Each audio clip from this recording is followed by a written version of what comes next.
This is how you bag an NBS Chevrolet on an Nfmaus wishbone reeling. First thing you gotta start off with, you gotta get the bed off. Can't do none of this work with the bed on. Second thing you need to do, you gotta drop this tank. You got these two plugs that have gotta come out, and then you've got these three fuel lines that have gotta come out, and then you've got a strap under each side that lets it drop down. So once you get the tank out, you're gonna have these lines under here that's more than likely gonna have fuel in them. Let them drain out a little bit. What I like to do is get an old leather glove, slide over them, tape them off, kind of put them underneath the truck because we're about to make all kinds of sparks right here. The next thing we're going to do is we're going to put in Crossmember, the Nfmaus 3-link Crossmember. It replaces this factory Crossmember. There's rivets on each side, 2 rivets.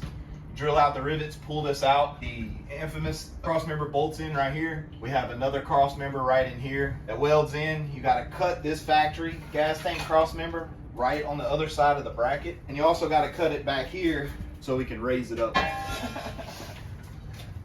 That warm me up. Alright, so we just solves all that out of the way so we can get to these a lot better. We're going to grind these rivets right here so we can pull this out because we're going to use the stock holes for this right here. This is from the Nfmaus kit. This is the front Crossmember for the front gas tank.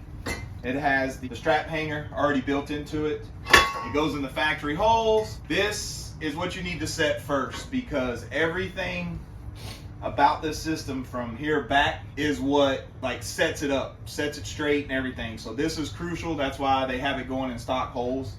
So you basically grind those rivets out. They got some bolts that come in it, and boom.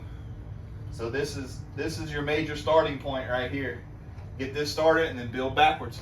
So in the pack it comes with everything you need. So this is at the bottom of the pack is your 4 nuts and bolts for the Crossmember. Make sure that when you put it in, the tank strap Dumaflachi is on the driver's side. The next Crossmember to go in is the rear tank Crossmember. This one takes a little bit of thinking. This is your upper wishbone bar. It's gonna go in right here and weld in. And what you have to keep it straight, it's got the top plate that goes in there like that. That's pretty much it. I'm gonna get a clamp right here so we're clamped up good right here to move this around. And then the other one, we cut this right here. The other plate ties in, but we gotta cut that and raise it. So this holds in your wishbone, keeps your wishbone straight. So you gotta make sure that these 2 holes right here where your bolt's gonna go through, you need to make sure that that is parallel to that rear end right there. Because if it's off, you're screwed. It might not mess up your ride, but it's gonna eat bushings. Okay, so one of the issues is this factory bracket. You guys see how it like dips in and out, and it's welded to the outside. Well, what that's doing is that's causing when we put our bracket on, have a big gap down here and to not sit flush. So what we're gonna do is we're gonna come in here, take my Tabo, cut this right here, because this is on the inside of the frame, and then take our grinder and grind this lip off right here. We're gonna take this out, but we're gonna be adding in that piece from the Crossmember, so it's going to give our strength right back. I like it when Pops comes to work. I just got to be a helper. Since youngster decided to go on the tugboats and make money, what you need money for. On this build, I had to call in one of the old golden arms. Behind me is my Pops. He's been a welder for 40 years. Dude is literally a golden arm. Me and him haven't got to build a ride together in a good long time. Even though this NBS is not mine, it still gets to be kind of a father-son build. So it's cool to hang out with Pop at the carport and just get back into what we've always done. I mean, that's where I started. It started with Pops, you know. So yeah, I've become the helper. You know, I'm used to having youngster handing me tools, and now Pops was like, man, I'm cold. Give me the tools, let me warm up. So he got in there, welded it all out for us today. Big ups to Pops. I get to be the youngster. You gotta see they got that lip right there. We're just gonna grind that lip off, that way we get it flat. Yeah, so just with these brackets, you wanna line them up where your wishbone lines up. Get them in there, let's get our square, make sure everything's squared up right. Add some money. Put a couple tacks, we're gonna move into the inside. There's another one that goes on this side, and a plate that goes on top. Weld her up, get it here. All we're trying to do is see we got this clamp down. We're just holding that in there. We want to get these parallel, and then once you do that, then you can weld this out. That way it won't pull on you. Yeah, so just looking at it from back here, I noticed that this was pointing down. So we want to make sure everything's parallel These two bars are parallel this way, so they're not doing this. And we got to make sure we're square. That's how you put the main cross member in and the 3-link, the upper wishbone cross member in. We got it all welded up.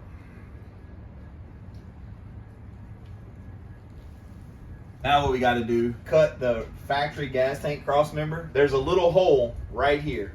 What you want to do is when you cut this bracket, you want to cut it right on the edge. You want to kiss this edge from the passenger side and cut it straight across there. You want to stay on this side of this bracket because this is, you're going to reuse this bracket. Then we're going to come in on this side and we're going to cut as close to this as we can because this has got to get raised up to the edge of the frame right here. Then there's a bracket that goes in from Nfmaus that ties here, here, and here. By raising this, we're raising our gas tank up so it doesn't hit the ground. You will have to trim this lip right here, no problem. Just get you something, zip it, it's a pinch weld. Lowe's dumb moment of the day. When you are putting all of this together, you got to clamp it on that side, got to get these two brackets lined up. Supposed to set this bracket in too, because this is where it goes. I've done this a couple times, and even though I've done it a couple times, I forgot. It's been a little while since I've done an NBS. Make sure when you're putting all this together that you go ahead and slide this bracket over this piece of pipe for the wishbone bracket. So now what we do is take our factory gas tank cross member, this side of it, and she slides in right here. All we want to do is we're going to make sure that we're even. We're going to bring this up. We don't want to go past the frame right here. We want to get it even with the frame. But this, once this is in, this kind of helps you line this piece up. Check the angle of this front bracket and make sure this angle of this bracket is the same angle. That way your strap goes in right. This is always helpful when you got an extra hand because this is a lot of pieces in here, man. This takes the longest. Once you get this, the rest of this goes pretty quick. All right, so what you want to do next is get your wishbone, put it into the bracket that we just welded on the truck, put the tabs in the back side, bolt them in, and then put them to the rear end. Now when you go to setting up your actual 3-link, you want to be what's called half travel. If it's a truck you're working on like this one that has a 4.6 drop with a flip kit on the back, that's pretty much half travel. If you have a factory suspension on your truck, best thing to do is unbolt the rear end from the leaf springs and set the frame on the rear end. That's pretty much going to be half travel. I've set them up like this 100 times and it works every time. This truck already has a 4.6 drop. We're gonna call this half travel, and that's how we're gonna set this truck up. So at half travel, you wanna set your 3-link in like this here, and then all you're doing is indexing these. See where these are gonna fall. They're basically gonna be straight up and down. That's pretty much perfect scenario. You gotta trim a few things out. Go ahead and cut off your shock tabs on the rear ends and the little tab that holds the brake T. You want to get rid of all of them. Then once you get that done, clean up your market, set your tabs down, get some good tacks on it. So quick tip and trick. Once you tack up your 3-link tabs, when you pull the 3-link out to weld them out, take your bushing insert, put it in between the tabs, put your spacer in, put a washer on each side of the spacer, then put your bolt through and tighten it up. And that'll give you the proper gap and everything when you're welding those up, so they don't push and pull on you. If you weld them without anything in there, they're either gonna be too tight or too loose. And if you have your bushings in there, you're gonna melt your bushing. When you burn these in and you have the little spacer and stuff in there, don't rush and pull them out. Take your time, let these things naturally cool off. Don't throw no water on them, no oil on them, none of that dumb shit. Leave the spacers in there, because if you don't, if you pull them out, as they cool off, they're gonna move on you. So we're gonna go ahead and put in our Nfmaus C-notch. To get these C-notches in, you want to find the center of your axle, because this rear end is going to go straight up and down. We ain't got no junk ass 2-link on here, so the rear end ain't going to be doing this. We got a 3-link, so that rear end is going to go straight up. But you want that rear end to come up right in the middle of that C-notch. For these C-notches, they're already square tubing. All you got to do is cut notches in the top of the frame. So what we're going to do, we cut this little bit of boxing out on the side. So you set your C-notch in to where it touches the bottom of the frame. Get you a plumb bob. Find the center of your C-notch. Put your plumb bob on that line. We're gonna line this bad boy up. So now we're just gonna mark out on the top. We're gonna drop it first. So we got it marked out. Pop's gonna cut it with our plasma. All right, so once you get the frame cut at the top for the C-notch, slide the C-notch in, you tack it all in, get you some good tacks. Then you wanna cut out your frame in the middle of your C-notch and then start welding it in. We are gonna cut a piece of plate, come in here and box in. Same thing in the back. We're gonna box this in with a little bit of plate. Once you get it cut out, you wanna make sure, tie in your welds here and here. You're gonna weld it at the top, here and across the top, there, of course, at the bottom. All right, now that we got our C-notches in, all burned in, next is the lower link bars. To do your bottom bars, first off, you wanna make sure that the hole that's in it for the bag is towards the front of the truck. This end goes in the stock hanger locations. Then you put your tabs on the back, your axle tabs on the back. But the first thing you want to do is you want to do what we did here. We just welded the rear end to the frame so it don't move. Put your wishbone in, then do one side at a time. So what we're going to do is we're going to bolt in this bottom bar with the bag hold to the front, bolt it in here, bring this up to the rear end, tack it. Go on and do the other side, then take it all out, put your spacer in, weld your tabs out, bottom bars are done. It's that simple. So now that we got the wishbone, the lower bars all in, time to get these bag brackets. They can be a little intimidating, they can be a little tricky, but having that old guy here with me, he has helped me see it in a different way. You have your gussets. If you look, one of your gussets is shorter than the other. The short one goes to the back, okay? And then your long one goes to the front. You're pretty much gonna be right up against this bracket, and on the back you have where the factory tank crossmember came through. It's gonna sit up against it. When you set them like this, which I'll have to get Pop to come and give me a hand in a second, but when you set them like that, that's your angle of what your bracket is gonna be. You set these up here, you mark them at the bottom, and then you connect the line. That's where your top line is gonna be for the way this bag bracket is gonna sit, because these sit pretty much right on the edge. I'm gonna come over here and mark these for us real quick. Yep. And we'll just take us a straight edge. We're just gonna connect these dots. We're gonna measure the sides, and you'll cut out like this, connect the dots. I'm gonna cut that out. All right, so we're gonna make us a template of the bottom of this. We're gonna call this a cup, even though it's not round. So you got to cut the bottom of your frame. Your frame's a C channel. You got to cut the bottom of your frame in this pattern right here, so the frame will meet up to it. You want to leave, there's a lip right here. You want to leave the little bit of this lip.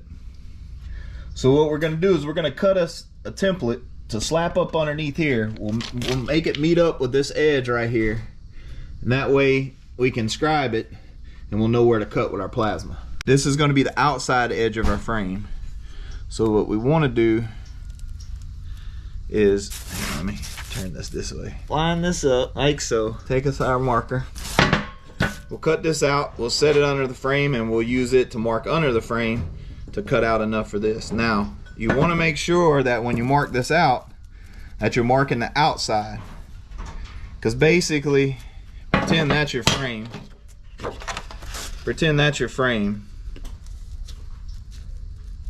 You're gonna have this little bit of a gap right here. Then you're gonna cut this out of your frame. Then this will sit in, and now you got spots to weld. Here's a little template. This is pretty much gonna be the width of this here.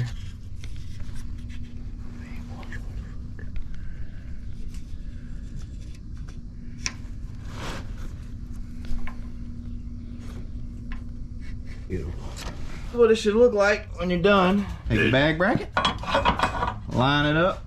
You gotta line the edges up.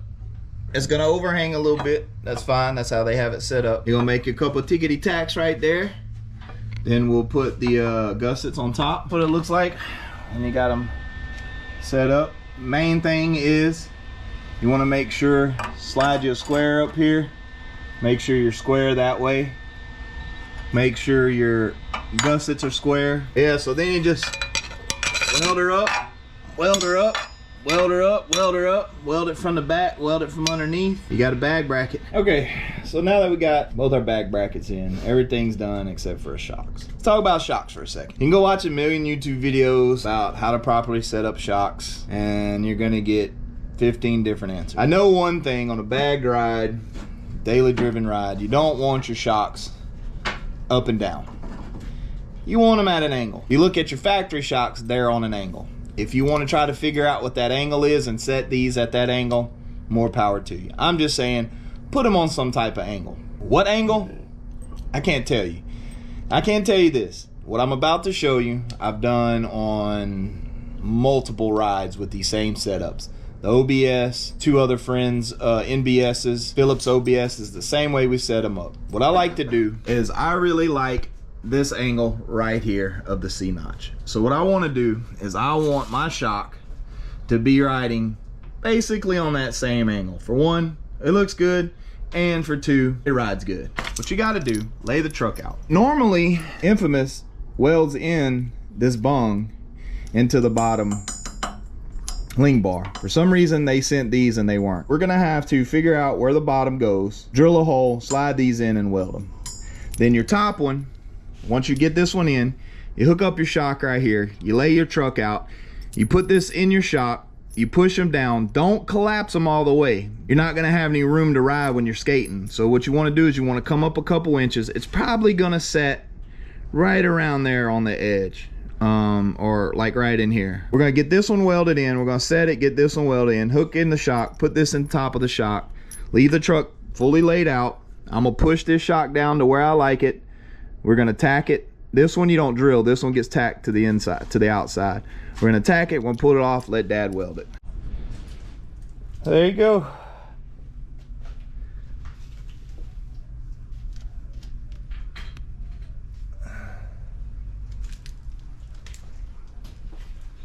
Now we'll just throw the bed on it, leave all these hoses and wires like that. Should be all right. No. All right, so now that we got the back all completed, we got to cut the bed out.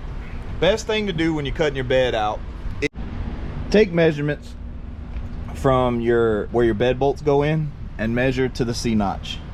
On this one, it was 14 inches on these sides, and then from here to here was 12 inches.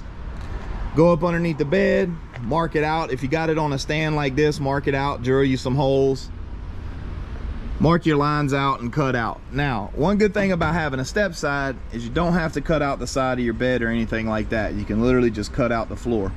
Then lift the truck up, set the bed on it, and go to lay it out, because you're gonna have to cut out for your triangle a little bit. Another thing, there is this cross member that runs under the bed, and this cross member that runs under the bed is gonna have to be trimmed out for your tank, because you raise your tank up. So you got to cut those out too. Mark them out, measure them, cut them out. Bob's your uncle. Also, look who decided to show up to work today. Oh shit.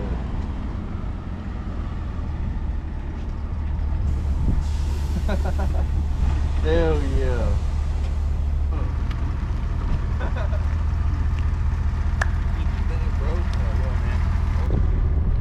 So yo, we finished it. That's what we do here at Carport Customs. We make dreams come true. I want to give a big shout out to Nfmaus for building an awesome kit. If you guys are going to do this kind of work and you guys want something that's built dependable and just rugged, spend the money, get their kit. It's almost idiot proof, and if I can do it, you guys can do it.